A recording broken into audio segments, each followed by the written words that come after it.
Ignition sequence start. 6, 5, 4, 3, 2, 1, 0. Liftoff. We have a liftoff.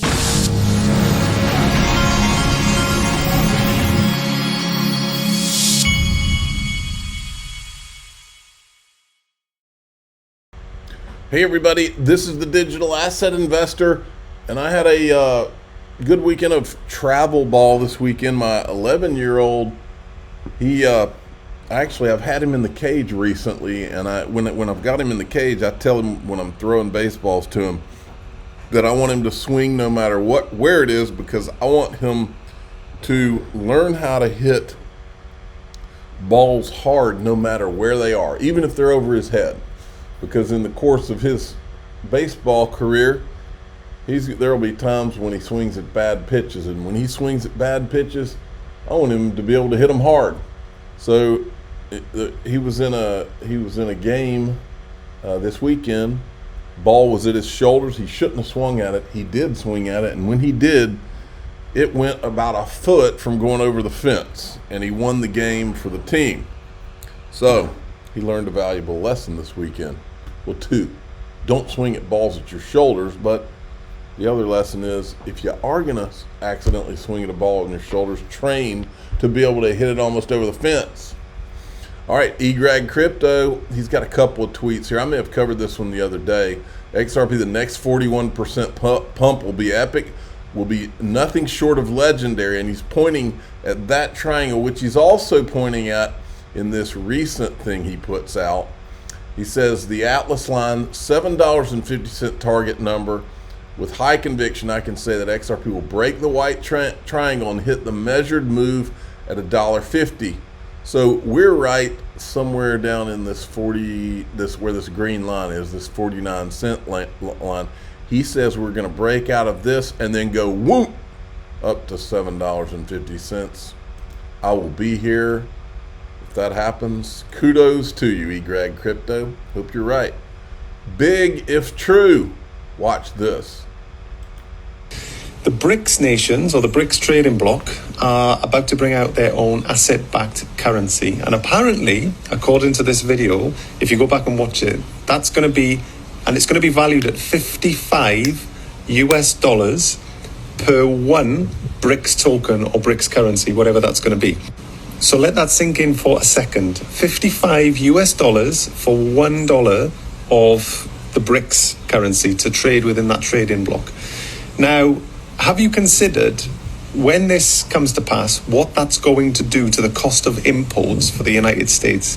Where all of a sudden, instead of buying stuff overseas from a position of strength as the world's reserve currency, where, they would always get way more currency in a foreign country because they held the US dollar, which was quite strong. Now, that's being flipped on its head. So now they are importing from a position of weakness rather than strength, where, $55 equals $1 of value within that BRICS sort of trading currency. So that means $55,000 would get like $1,000 worth of value within that trading. Do you understand what that's going to do to inflation that's already running rampant in the US?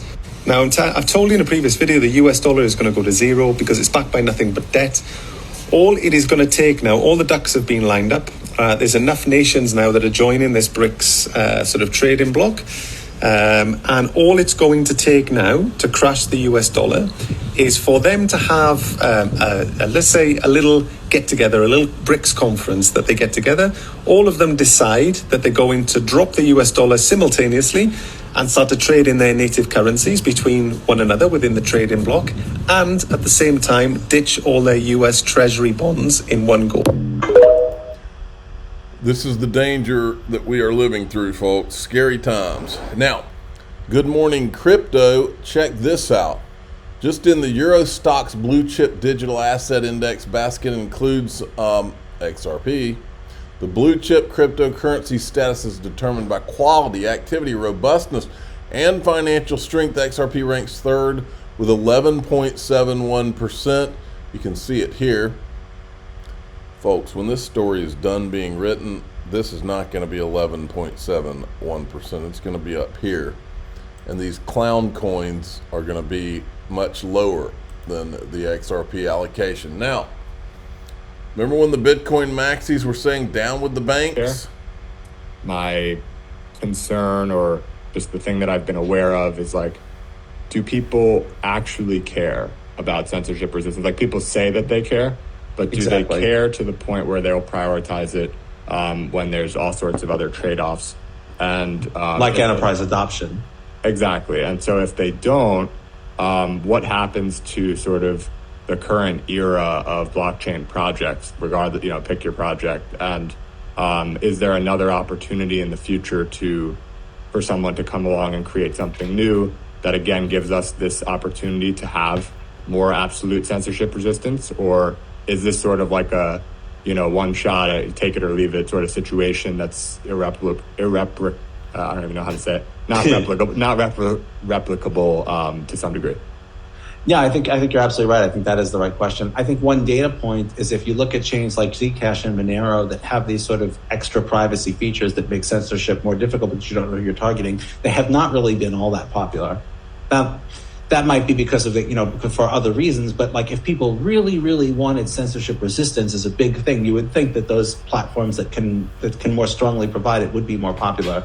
And I think right now there is a trade-off of like, we don't want to adopt features specifically to hide the origin and destination of funds because we want institutional adoption. We don't want to provoke regulatory, there were regulatory sanctions in some countries specifically against projects like Zcash and Monero that didn't affect other projects. Like, I don't want to be on the list of the projects that exchanges in this country, in various countries can't access. I think there's a tension between everybody who, like you said, says they want censorship resistance, but when the rubber meets the road and it's like, well, that might, if we add these features, that might get us banned in some countries. That might mean there's less institutional adoption. That might mean this regulatory pushback. Projects don't want to, like, when the rubber meets the road, people are concerned about their bottom line, more concerned about their bottom line than their philosophy in many cases. And I think that is going to be something that you're going to see you're going to see that tension throughout the industry.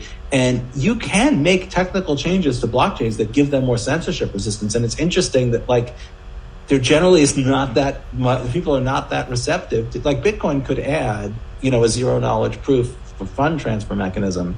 How popular do you think, that would improve its censorship resistance? And I think you'll find that people are not super interested in doing that because they don't want to rock the boat. Like, they don't want institutional adoption back off because it affects their, everybody who, if you believe Bitcoin is going to be the next best thing, you probably own some Bitcoin.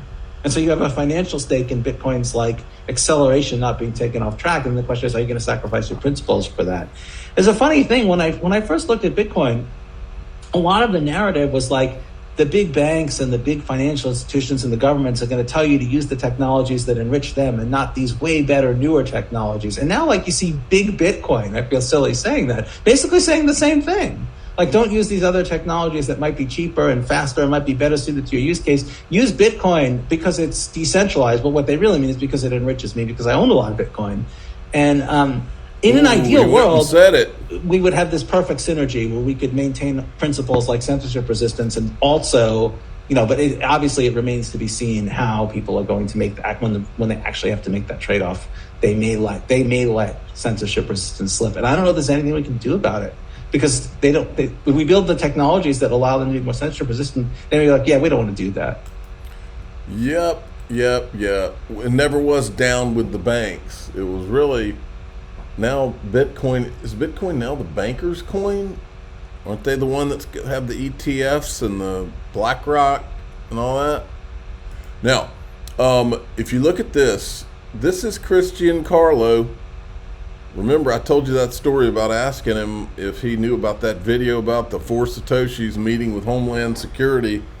And I said, I think yesterday, I said, there's no way, if you think it through, there's no way in the world, this is the guy that approved the Bitcoin futures. No way he does that if he doesn't know who the creator of Bitcoin is. Doesn't happen. None of these government officials would have stuck their neck out like that. Well, here, this guy refers to him meeting with the 3-letter agency, I won't say. You recently spoke at the Bretton Woods Committee where you said that it's clear that digital currency is coming and coming fast. You also had a meeting at CIA headquarters on this similar topic. Why would the CIA be interested in this particularly? And talk more broadly about the implication of the fact that these digital currencies are coming quickly. Well, first of all, the existing dollar-based system has given the United States enormous advantages, not just economically, but also in terms of being able to use. We don't have to play the whole thing, but I wanted to make a point here. Many of you may or may not remember, but when Satoshi was first came out with Bitcoin, they were on these the Bitcoin message boards, and one of the guys that he was working with, one of the developers that was on the message boards with him, said that he was going to go and speak at the three-letter agency headquarters about Bitcoin, and that was the last time Satoshi was ever heard from. It's a great cover if the three-letter agency was actually behind it, because it would make it appear that, oh, this guy got spooked by involvement in the government and he disappeared, when it was actually a play by the government, which is what I think it was. Now, moving ahead, look, we have ourselves an XRP fan at the Donald Trump rally. That's pretty cool. Brad Garlinghouse got himself into a little bit of trouble. He upset some of the Dogecoin fans by saying he just doesn't get the Dogecoin thing. But here's a different clip that they put out. Shocking to me that the United States, the largest economy in the world, represents, the bottom decile of regulatory clarity. I think when you get the real unlock of the United States economy and you get the real institutional money flowing in, I think it's just hard to predict some of the upside opportunity. But oh yeah, it's going to be a lot of upside. Now, I do not trust Anthony Scaramucci as far as I could throw him, which is not very far. Listen to this clip. Wall Street is a selling machine. Wall Street is just mechanizing right now to get this product onboarded at wirehouses, brokerage houses, registered investment advisors. Anthony Scaramucci, in this interview, gets incredibly real about Bitcoin in 2024. 2 years from now, every person that manages wealth in this country will have Bitcoin as a weapon as it relates to tactical asset allocation. We talk Ethereum ETF. There's a Wall Streeter that's going to call you and say, you need a 2% allocation in Bitcoin. Anyway, you don't have to watch the rest of that. I went and watched some of it. First red flag, he and all his friends were all around that FTX thing, and I'm going to show you some of that in daixrp.com. But the second thing is that he and all of his friends, everywhere where you look, where it's obvious that they're trying to control the narrative and you call it what you want, pump and dumps, these guys show up. He's buddies with Novogratz, all the ETHgate guys. It's the same group of people, folks. I've been saying it for years now. It's all the same group of people, and they all show up in the same places. This guy, every time I hear him, I'm like, I can feel it in my bones. No damn good. We're going to go in daixrp.com. I'm going to show you a little more about that. I'm the digital asset investor. I'm not an investment advisor. This is for entertainment purposes only. Please subscribe, hit the like button, and tell your friends and family. Reminds me of the movie The Dark Knight, when the Joker's around the table and all the bad guys are around the table, and he's pointing at the guy on the screen, and he's like, he says something like, I know a rat when I see one, and he just kind of rounds his finger. He points at the guy on the TV screen or something like that. Well, my gut's screaming at me on this guy. All right. Did I just do my outro? I'm a digital asset. I'll do it again. I'm the digital asset investor. I'm not an investment advisor. This is for entertainment purposes only. Please subscribe, hit the like button, tell your friends and family that away we go.